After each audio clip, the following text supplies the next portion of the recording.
In this episode, we're going to be taking a look at and doing a taste review of the new Partida Cask Strength Single Barrel Select Anejo right here on the Tequila Hombre. Coming up next.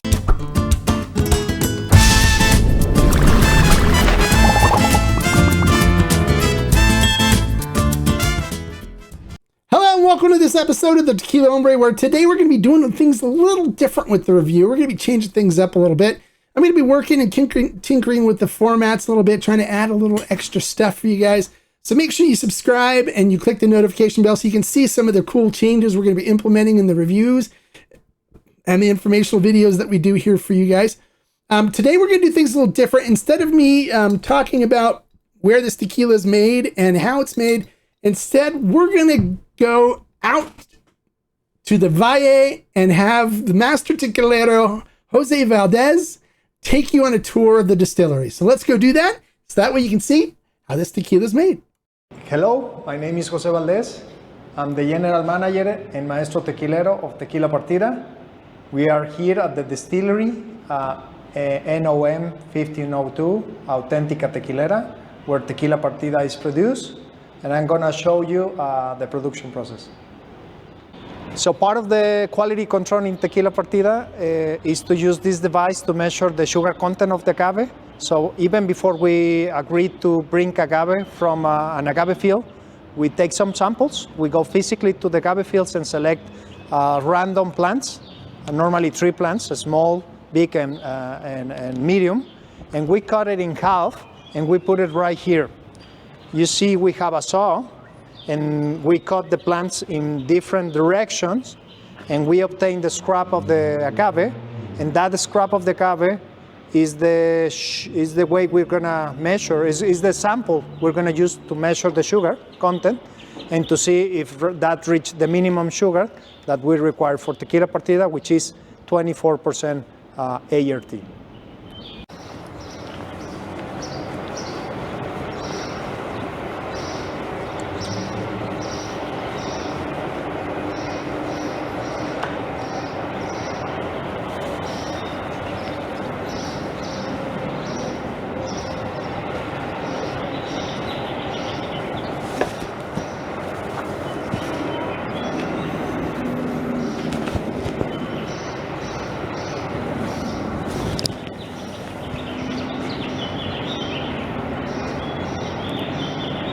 This is the cooking. This is where they cook the agave. Yeah, this is the autoclaves. As you can see, is stainless steel autoclaves. And the capacity for this autoclave is 12.5 tons. So we put 5 baskets. You see the baskets right over there. So we fill those baskets, we use only the stainless steel basket, and we put the fresh agave inside this 5 basket, and then we load the autoclave with this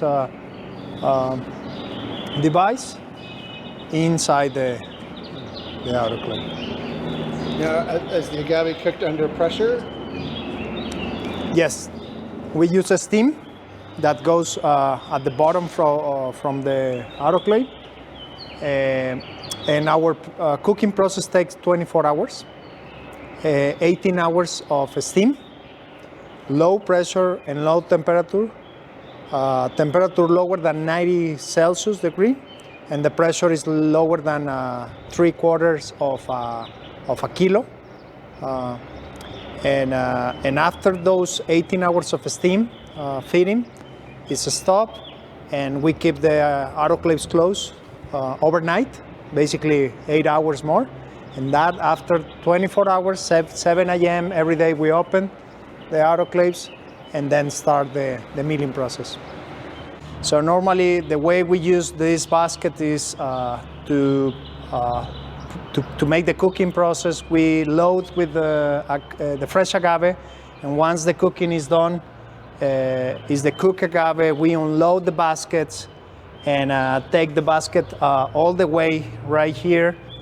And then we open one wall of the basket and we start the next step, which is the milling process. So as you can see, it's very easy to operate. No, it's easier than do it manually. So this basket and this system with the lift help to do it with less effort and be more efficient. After the agaves cook, we pass every single cooked agave through this machine.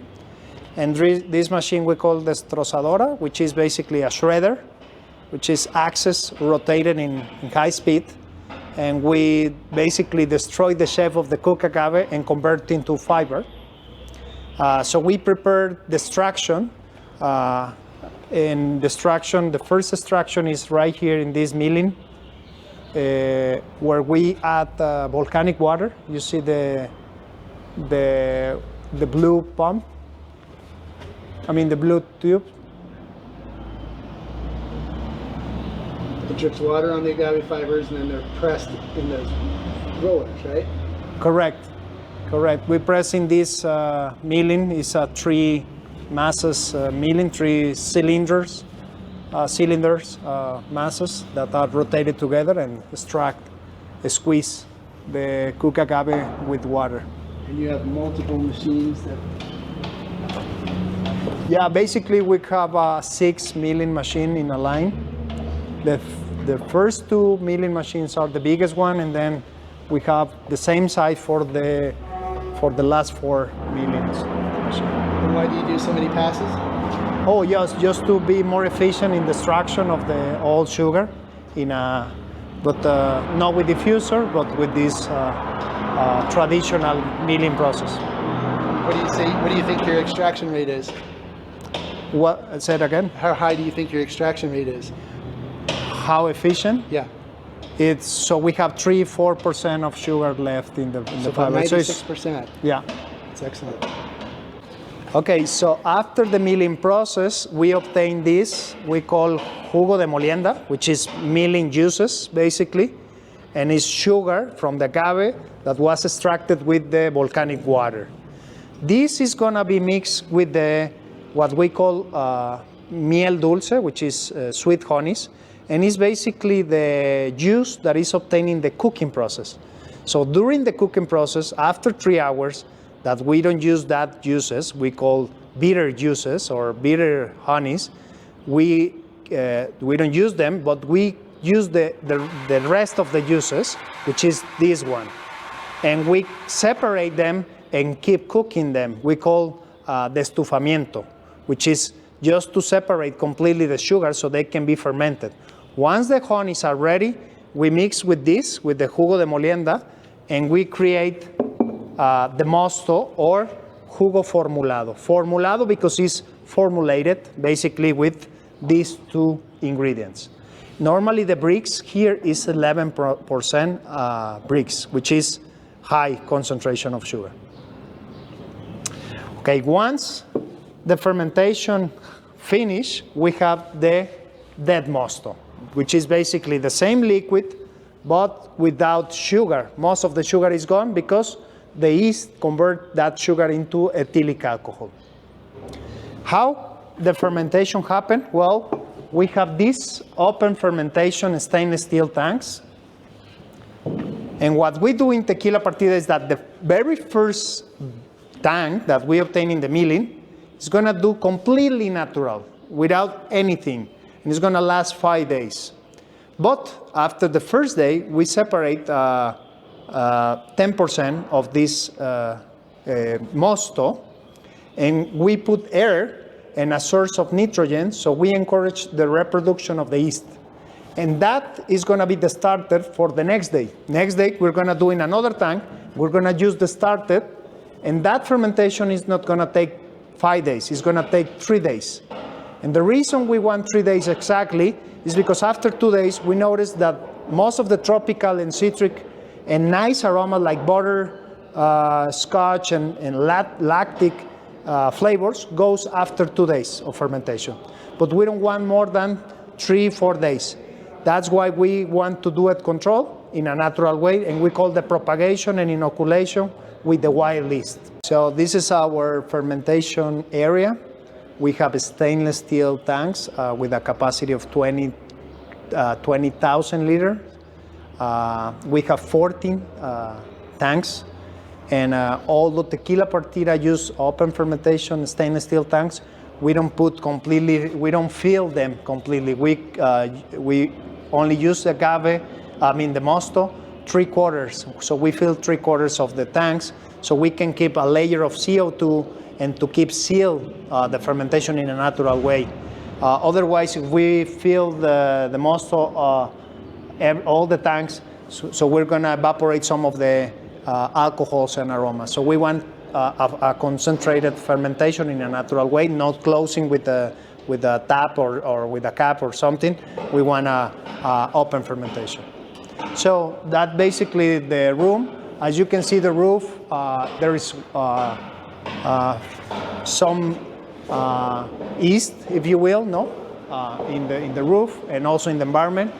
So we have trees of mango in the property and citrus as well. So that is gonna give the flavor and the profile of Tequila Partida.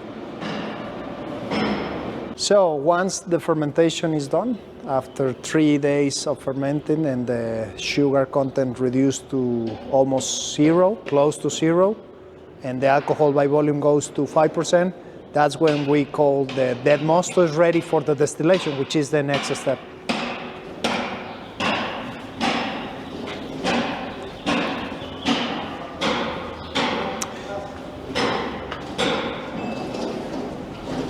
So we have the traditional pot still, made out of stainless steel, but inside they have copper. The coil is made out of copper. All the alembics that you see here, of pot still, are for the first distillation, except that one that is for the second distillation. So we create Ordinario, which is the first product that we obtain in the destrozamiento. Remember, the mosto color is very brown color, and it's not as clean as this one. So we do the separation of the. So we use the separation of the process of the alembic, which is elevating the temperature and separating and condensate the alcohols. So we increase the alcohol by volume by instead of 5% goes to 25%, the Ordinario. And one important thing is the heads and tails in the destrozamiento. We don't reuse them. Many distilleries reuse them, send it back to the fermentation or redistill. In our case, we only concentrated on the heart of the distillation, both the first and the second distillation. So this is the cabezas and colas, which is basically, cabezas is the first, the more volatile alcohol, full of methanol and superior alcohol, which are not very good for the human consumption. And the same with colas. So we don't use them. We separate and use only the Ordinario to make the tequila, which is the second distillation. And we distill at 55% our Blanco, still strength. No, it's 55%, 110 proof. The same in the second distillation, we separate heads and tails and we don't reuse them. So that's basically the distillation process. So let me show you the aging production process. As you may know, we have Tequila Partida Blanco, but the rest of our product is aged tequila. So come and see the aging room.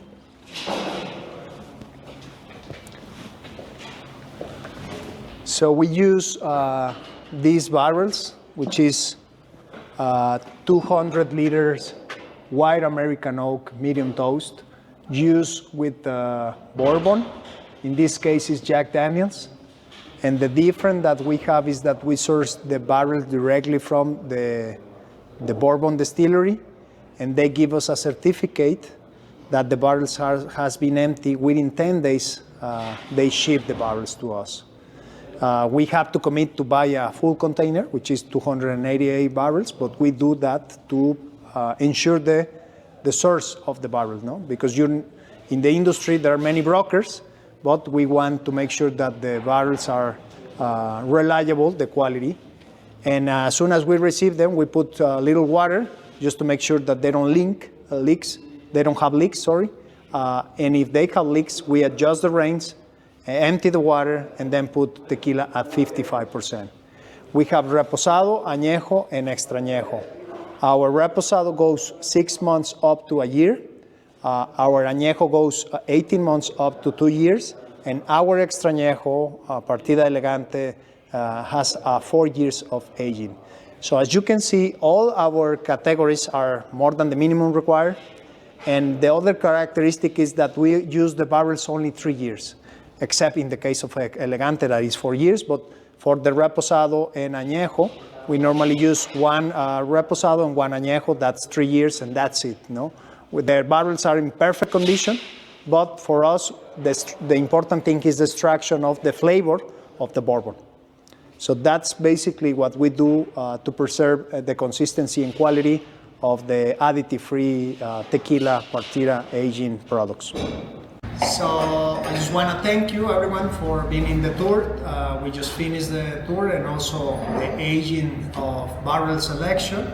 So if you have any question, any comment, please contact me. We're gonna have the link on the post, so you can contact me in case you have any questions. You can just comment it, make a comment in the comments below. Please make a comment on the and he'll respond to your questions. Yes.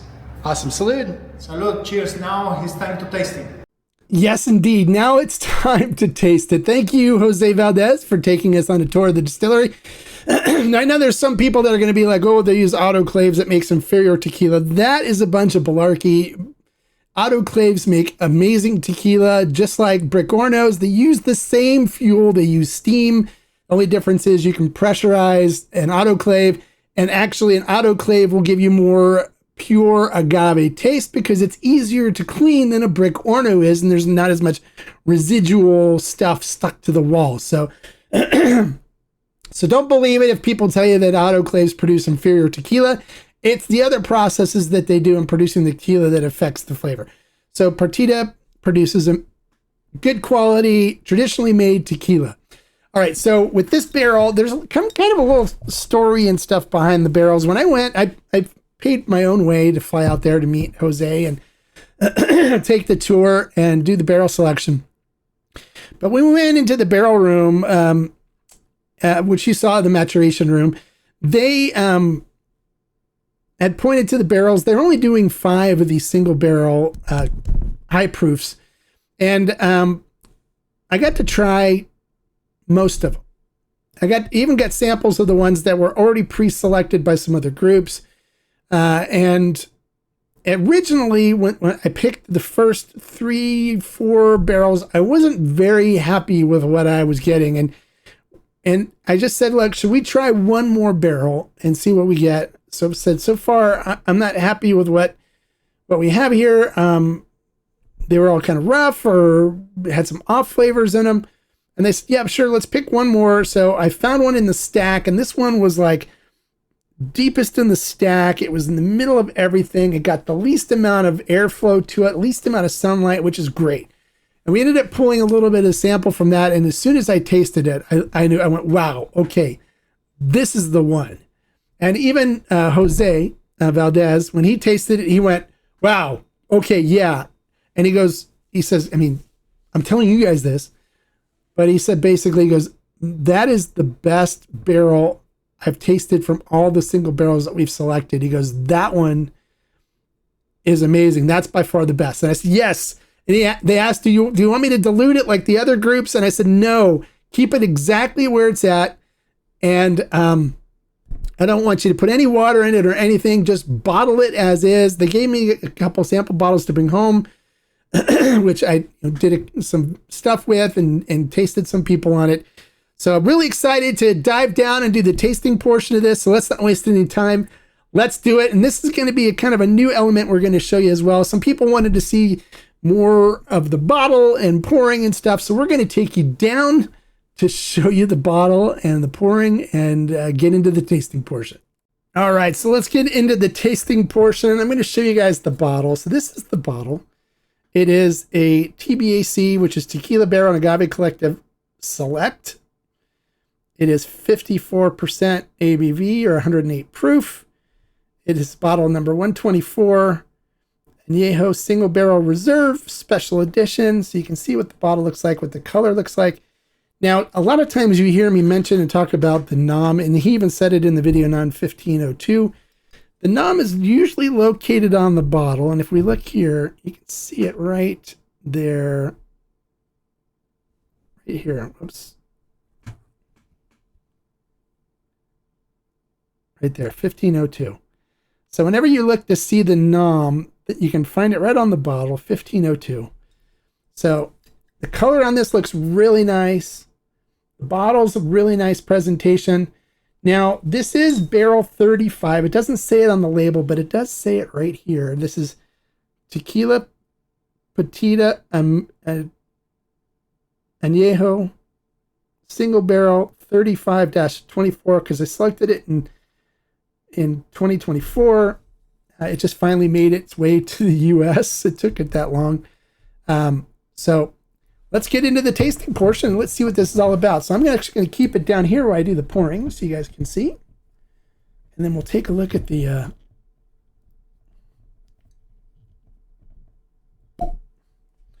really solid, that is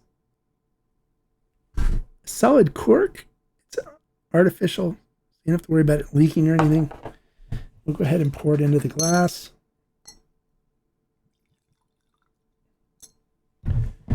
There we go. All right, so let's head back up and we'll do the tasting and see what this tequila is all about. All right, so let's take a look at this in the glass. So taking a look at it in the glass, it coats the glass beautifully. You can see the legs and tears just now starting to form on it. So it's kind of a nice viscous, creamy mouthfeel to it. Look at that. Looking at the color itself, it is a nice copper color, crystal clear. On the nose, ooh. Nice cooked agave, sweet cinnamon, and baking spice notes coming through on it. Hint of apricot. Definitely some vanilla, a slight cherry note in there. Butterscotch, chocolate, caramel. It is a symphony on my nose. It smells amazing. It smells really good. All right, so this is my first sip of alcohol, so let me get my mouth acclimated since it is 54% at 108 proof. I need to kind of get things acclimated before we look for tasting notes.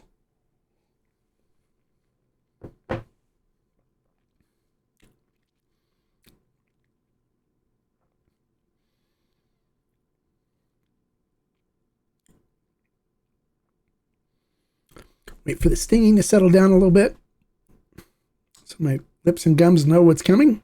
All right, we're good to go. Salud.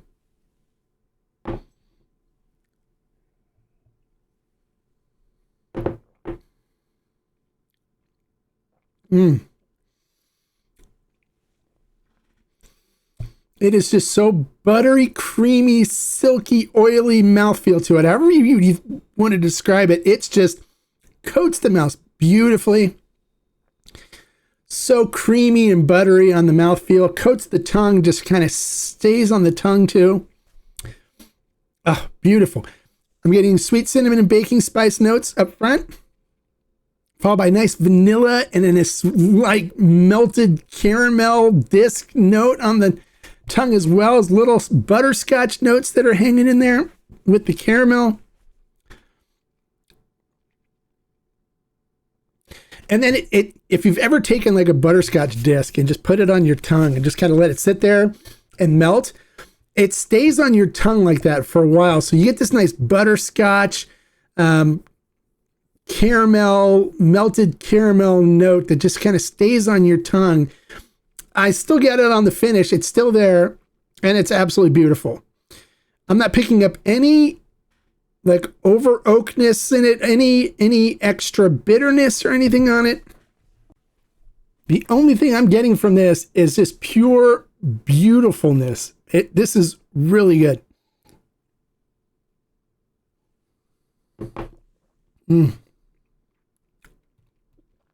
Just the way it coats your mouth. Beautiful vanilla and caramel and butterscotch. This is absolutely delightful. One of the best añejos I've tasted in a long time. I give it a solid 5 agave. This is beautifulness in a bottle. Now, how would I enjoy this? This is a great after dinner sipper where you just want to sit back, relax, enjoy a good stogie with it. It's a symphony on your tongue with these wonderful flavors. It does lend itself to be more on the sweet side, not additive wise, but just with the vanilla and caramel and butterscotch notes to come through from the Jack Daniel's barrel. Pure 100% beautifulness. I love it. It's one of my favorite añejos I've tasted this year. Highly recommend it. If you haven't grabbed the bottle, pick up. I'll put a link in the description where you can get this. You got to try it.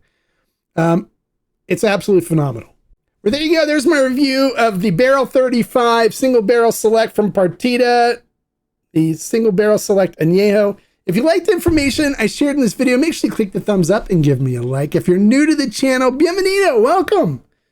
And if you're looking for somebody that's going to give you honest, unbiased reviews, I'm not paid by any brands. I don't do commercials for brands or anything like that. I only support the brands that are doing it right, making traditionally made tequila without using anything after the barrel aging. Then you've come to the right place. Make sure you click the subscribe button right there and the notification bell next to it so you get notified every time I post a new unbiased informational video or review that will help you in selecting, making sure you select a good quality tequila that you're going to enjoy. I don't promote any junk here. I don't promote anything that I personally won't stand behind 100%. You can be rest assured of that. So like I always say, life is too short to drink bad tequila. So hey, if you wanted to pick up a bottle of this Tequila Partida Single Barrel Añejo, cask strength, barrel select, you're going to love it. It's an amazing bottle. You're going to thank me for it. I know you will. It's absolutely delicious. I'll put a link in the description so you can get yours. Don't miss out on it. If you do, you're going to hate yourself. Salud. Bye, guys.